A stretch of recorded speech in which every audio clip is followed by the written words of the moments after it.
Hey guys, welcome back to the channel. This is how to target US audience on TikTok.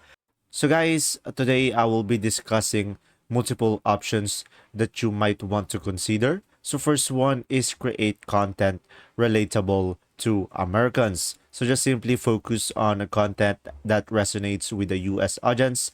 Ensure that it is in English.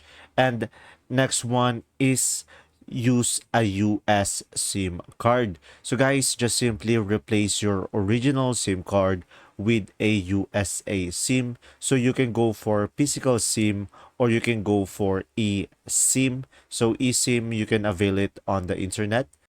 So guys, after you avail an eSIM, you can just simply go ahead and factory reset your phone or have a secondary phone and set it up with a USA setting. So just simply set up your Apple ID or your account with US detail and just simply download TikTok and verify country code.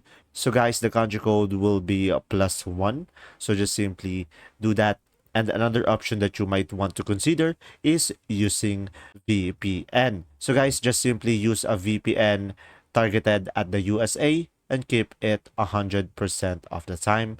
And that's simply about it. If this video was helpful, please like and subscribe, and thanks for watching. See ya.